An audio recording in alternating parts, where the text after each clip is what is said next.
What's up, guys? Ming the Merciless 93 here. Global Poker, PokerVIP.com. You already know what it is, dog. It's finna be lit. We back in action. We got our 10-8 offsuit. We're going to fold that combination. And we're raising on the button with 2-5 of spades. Looks like we're going to get 3-bet by Nindles here. You know, this hand is just not all that amazing. Doesn't play that great post-flop. Not much of a reason to continue here. So we're just going to fold that. Fold that trash and get on out of Dodge.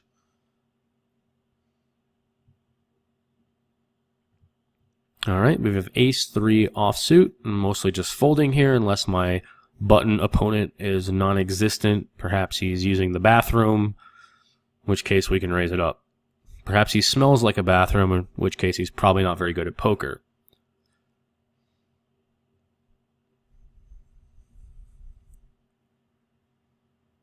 Alright, we are going to fold the jack-4 offsuit, folding the 10-deuce offsuit.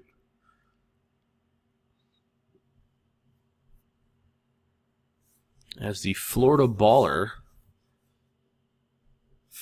is going ham there, sir.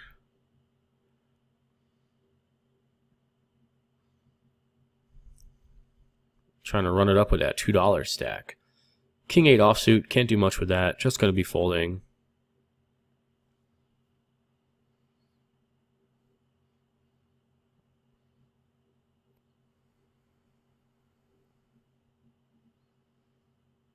And Queen-3 of clubs, we are going to fold. Too early of a position to be playing a hand this loosely.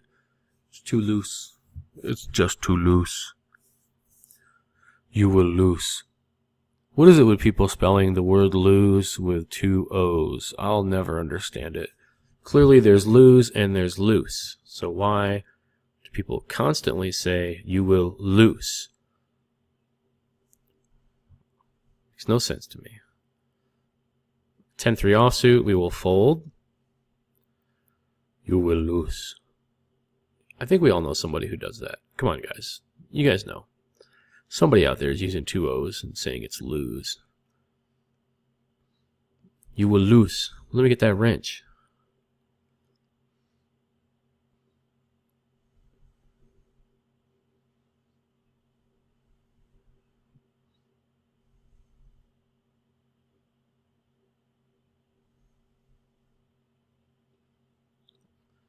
Queen-3 would have gotten us in a tricky spot over here.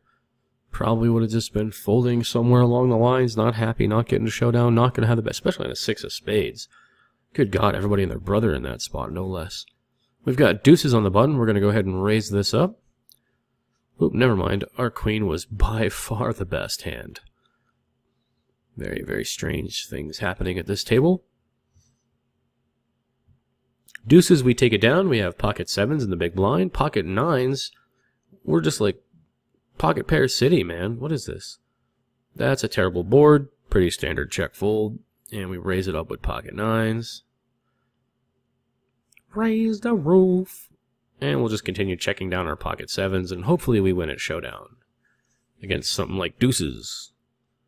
And we'll fold to that pot-sized bet. Now our 9s here can definitely use some protection. It's a c-bettable board. Our hand doesn't mind a little bit of that. Protect itself, whatever. Don't have a spade in our hand. And once we get called, we see a pretty terrible turn card. Spades get there. Deuce X gets there. 6-7 gets there. All of his aces already beat us. We're just done. And when he checks back, this is even worse, you know. Even if we were ahead of something like a pocket pair, now we're just losing to everything. We still beat 6s and 7s on the turn. Now we lose to all of them on the river. We're just going to lose that hand pretty much every time. Not much else to say about it. So yeah, going back a little bit to why we're betting the flop here with these 9s. 1, we're out of position. 2, we don't have a spade. 3, this is a continuation bettable board anyway, where we have the range advantage with all of our ace-kings, and we have 4s, 5s, aces. We got a lot of 2-pair combos here as well. Basically, we just have everything that's possible on the board, and he has a lot of what's possible as well, but he doesn't have ace, king, or aces, so we have a slight advantage in that. We're still capable of having 4 or 5 suited and whatnot, so the board is, you know, slightly favorable for us. It's not the end of the world. You know, there's so few combos, but I mean, still, 3 combos of aces, and then, of course, you have your ace-kings, 12 combos of that. So, I mean, there's still 15 combos that we have that he generally doesn't.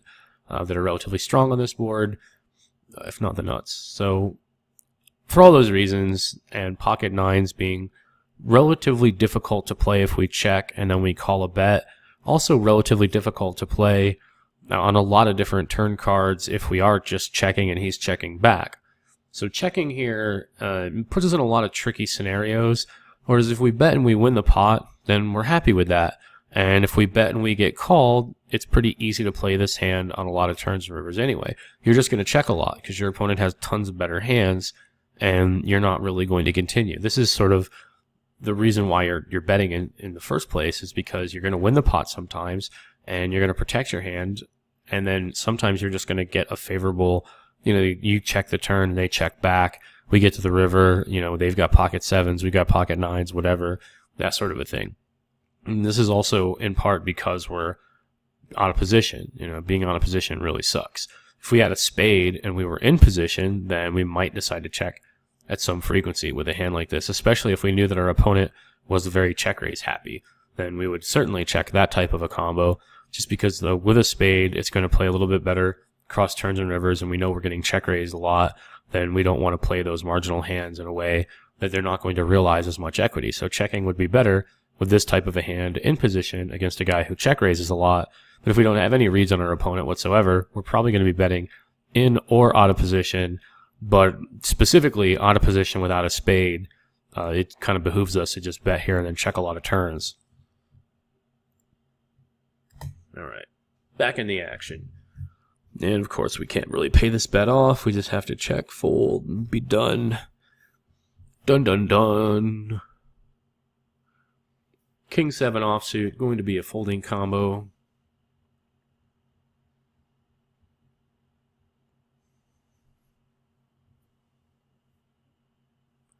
Eight 5 offsuit, also a folding combo.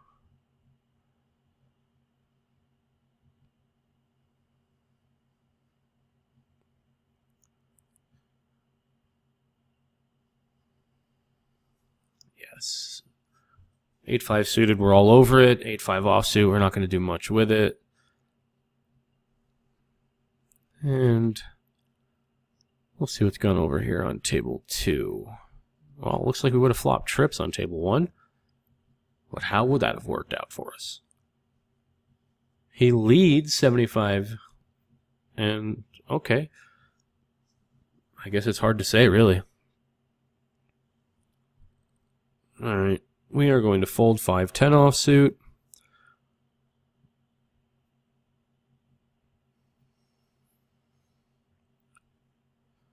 And I don't know, Cuervo, I'm suspecting with us having an 8 in our hand, didn't necessarily have an 8 in his hand. Not a ton of combos. Not a lot of combos there, no.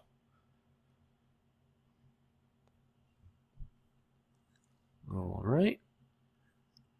We got a big raise on the river here, and Nindles is going to fold. Looks like Piggy Poker. He's just going crazy over there. We got 5-4 of hearts. And versus that min raise, it looks like we're going to be defending here. And then he just makes it 3x.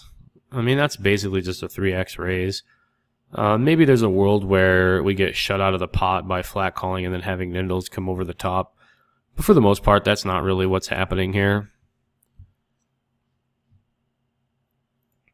For the most part, our hand has quite a bit of playability, and even though it might not feel comfortable because that is technically a 3-bet, a lot of the times your opponents are not going to go out of their way to re-raise. They're just not that aggressive, or their range is wide enough that that min-raise is not just going to be aces or some weird shit. But let's just say he does make it $1, and then the other guy calls. I mean, you're not even getting that bad of a price to call in that spot, 70 cents into 230, over 3.5 to 1. It makes a lot of sense to just kind of flat call in that spot, especially with the stacks being a bit deeper, them both having $12 instead of just like $3 or $4 or something. So I mean, it's not going to be that difficult to maneuver for you in these types of positions. But yeah, don't feel too bad about calling in a spot where it is a 3-bet. Now, granted, if it's a traditional 3-bet where he makes it 30 cents, other guy makes it $1.10, then yeah, you're not going to call with this hand. You're going to 4-bet or fold, mostly fold. But nonetheless, in this type of a scenario, don't worry too much about getting re-raised again by the caller. or the guy that originally raised, rather, the min raiser, you're not going to get re-raised that frequently. You're still going to see a flop, and the hand is still good enough to play. And there's even a world against the more predictable opponents where you can just 3-bet pre-flop. Anyway, that being said, we have Jack 4-6. Not our flop. We are just going to check and give up here mostly. He bets 10 cents. He raises to 50 cents. And now's our cue to just get out of dodge. If he had called 10 cents, we'd go ahead and peel. And that would be a pretty good turn card for us. And then we pick up an open-ended straight draw to go with our pair. But yeah, not something that we're going to do when he makes it 50 cents over the top of that. Let's see what we got going on the turn here. Piggy Poker bets that half pot. Nindles is... he's not sure, you know? He's not sure. He calls. Well, now we would have had a straight. Damn, man, we would have had a straight. What is this? Piggy pots it and leaves 666 behind. Oh, man. There's some suspect technology going on here. So he pots it, and he gets called by Nindles. And there's pocket fives. And I was going to say, there's not a lot of ways that Piggy could really have pocket fives there, or just a 5 in general. But apparently he did 3-bet, the minimum 3-bet with pocket fives. Interesting. Maybe, I don't know what the other guy had, to be honest with you. I'm not going to try to speculate too much. These guys are doing pretty much anything under the sun. A lot of absurdity. So we have a gut shot here. Out of position. If we had a heart, I don't mind leading in the limp pot. As it stands, I still don't hate leading on this type of a board. The crazier your opponents are, the more you should just be checking, since this does not play very well.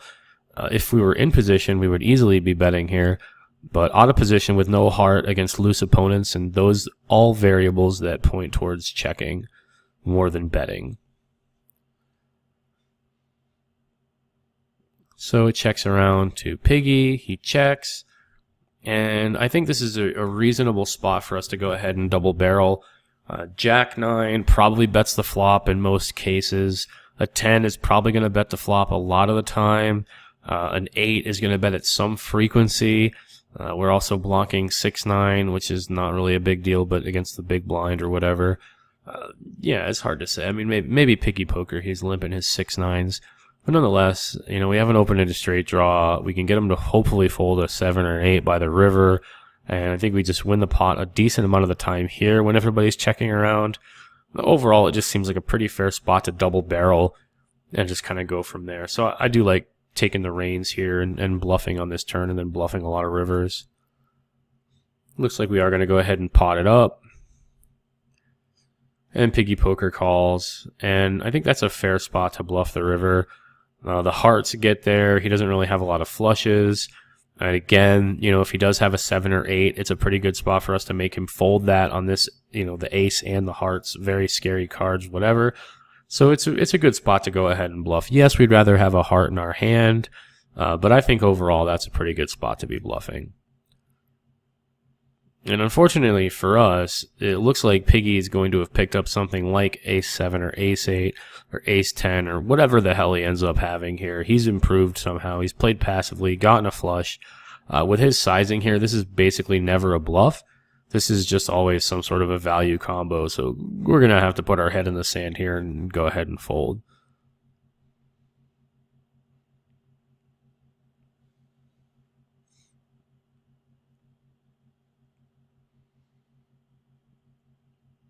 So, not much you can do there. But yeah, I do like the double barrel bluff. It just didn't work out this time. Jack 8 on the button. That's going to be a raising combo. 10 Jack, we're going to limp it in. Go from there. And, you know, 2 pair here. A lot of straight draws out there.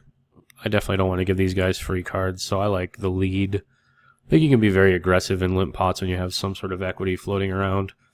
Deuce on the turn is not going to be a bad card in any capacity. He doesn't have a lot of deuces anyway, so we're just going to go ahead and value bet again. And on this river, we can check against all of his straight draws, hope that he value bets a jack. Continue in that manner. So we check the river.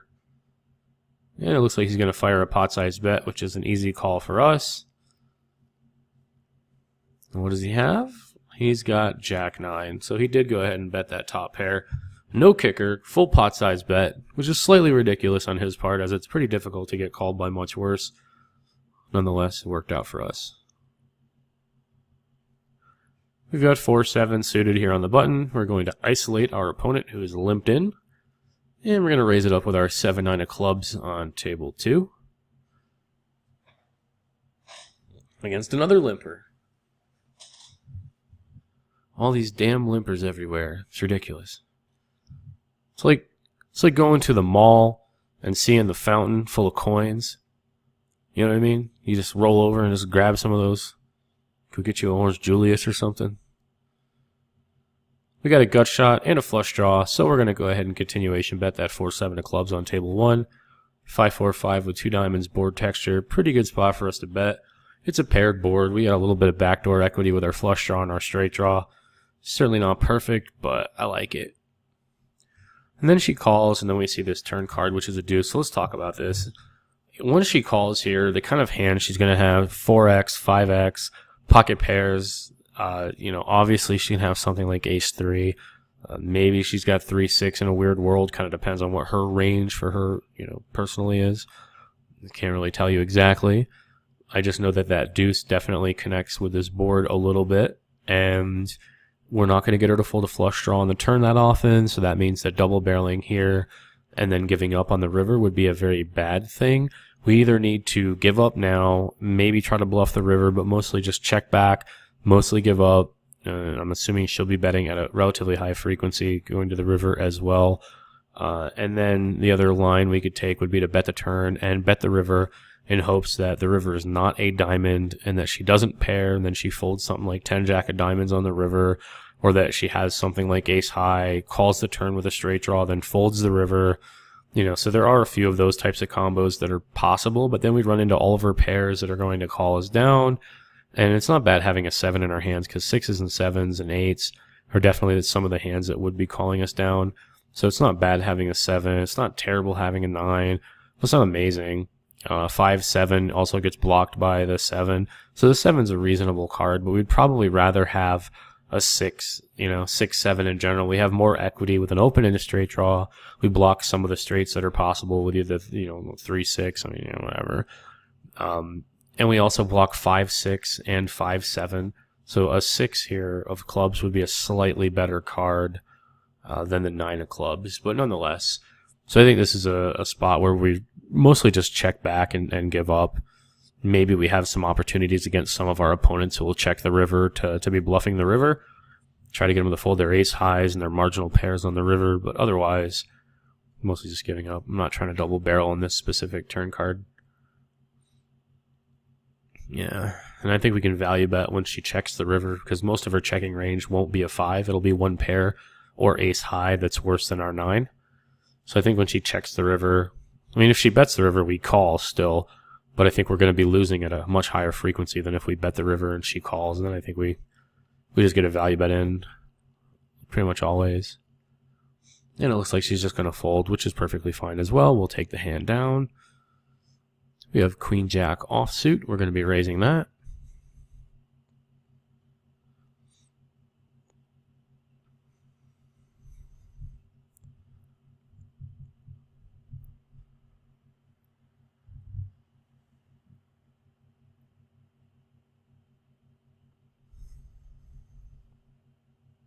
Three-five offsuit's going to be a fold. And this is a board where checking makes a lot of sense. We're in a 4-way pot. We do have a bit of equity in this scenario with a jack of spades. And if our hand is the best hand now, it's not that easily outdrawn when we have the jack of spades in our hand. We have a bit of protection against turn and river cards. But yeah, overall, we're just going to check and call a bet here and go from there. And betting is not necessarily where we want to be in this spot. And on that turn card, we're just going to be checking. And with him having a shorter stack, I'm kind of assuming that he would just give up like he did before, as we saw in the other hand where he bet, then he checked down. And I think we're just safe checking to the river for that reason. And hopefully he just gives us a free showdown. If he does bet the river, I'm kind of assuming that he's not going to be bluffing all that often. given that we have the jack of spades in our hand.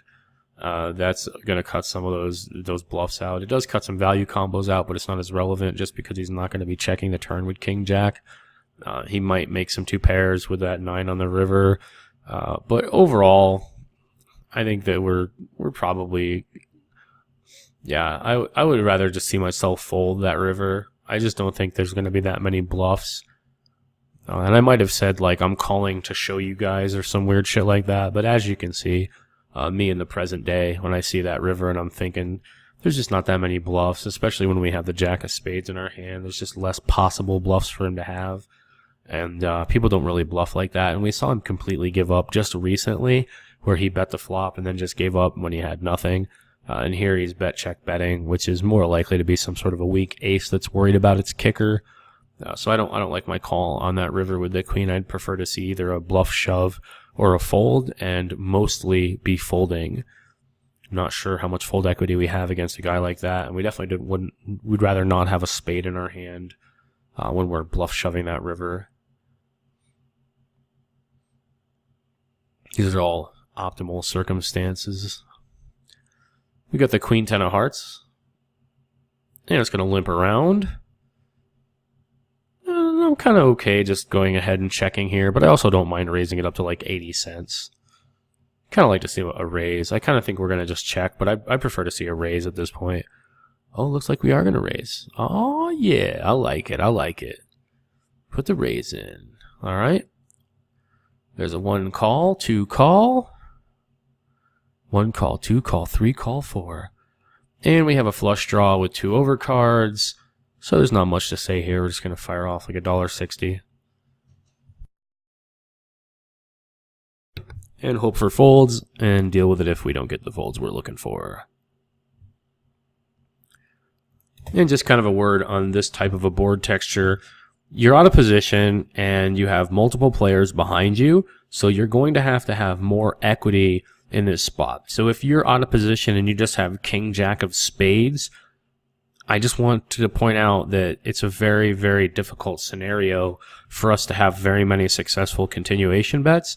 It's also very difficult for us to ever make the best hand versus what they are calling with. Of course, they can have some 1-pair hands and we could just hit our overcard or whatever, sure. But that's just best case scenario. What about if they're capable of bluffing? What about when they already have their sets and their 2 pairs and we don't even have backdoor flush draw? It's just a pretty rancid scenario. So when you are out of position on these types of boards that sort of favor the flat caller bros, the guys that are in position, you don't really want to go crazy when it comes to bluffing. You know, you want to kind of temper your continuation bets back a bit to have hands that retain equity, because you're going to get called at a higher frequency on these boards. So if you were like in position and you had a guy who overfolds, and you have king jack of spades here, yeah, it's not the end of the world to fire a c-bet and then give up because the guy overfolds and you have position. But out of position, I'd never really want to be in that scenario. I mean, even if I knew that he overfolded, maybe then we'd do it a little bit. But for the most part, not something we're doing. And we see a turn to king, which is a relatively good card for us. So we'll just go ahead and shovel it in here and hope he folds a pair of some sort. We have equity otherwise. If he has a set, we can still hit a flush. So we're not going to be unhappy no matter the result here. Although the best result would be that one right there where he just folds and we win that $4.99. 9-10 offsuit. Queen deuce offsuit, we're going to check. And 9-10 offsuit, we're not going to play all the time. We will raise if it folds to us, and we'll, limp it in if there's some limpers. But other than that, no. I'm not going to play it versus a raise. All right, we raise that one up. King 3 offsuit, that's going to be a folding combination.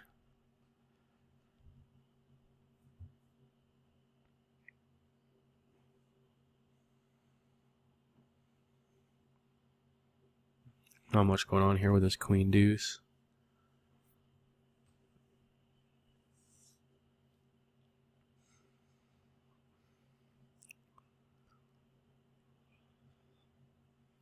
Queen jack offsuit in the small blind.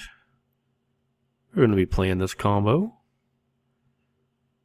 It's a 3-bettable hand versus the button. You can also just fold it, which is perfectly fine. Once we get a 2.5x raise from the cutoff, we're just going to muck it. We have plenty of better hands to be 3-betting. We would definitely defend that in the big blind, but you don't really want to 3-bet when you have a shorter stack behind you. You're a bit limited in that sense, and you don't really want to play too many of those offsuit broadways versus the cutoff. From the small blind specifically.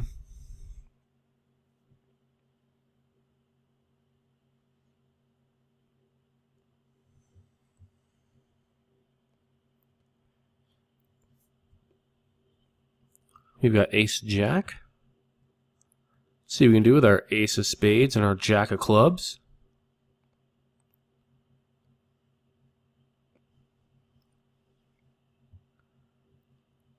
Raise that guy up.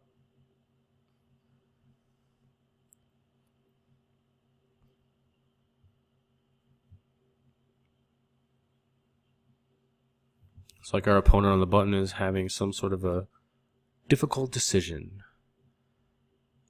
Called. That's going to be a relatively easy spot for us to continuation bet against Piggy.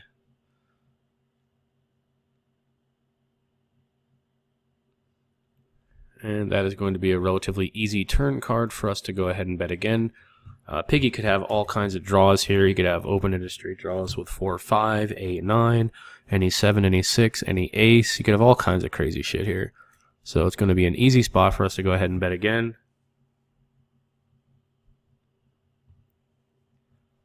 And we get the fold that time.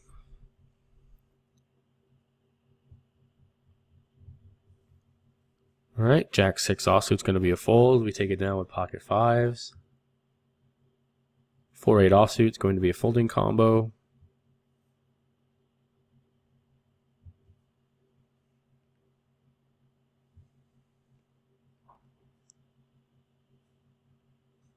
Not much else going on over here. As we watch Piggy Pokernug just build his stack up from ruins, from dust. Making some very strange plays along the way. That might actually be it for this video, folks. We'll have to see if we've got another hand here. We'll probably check out our next couple of hands and then wrap it up for this series.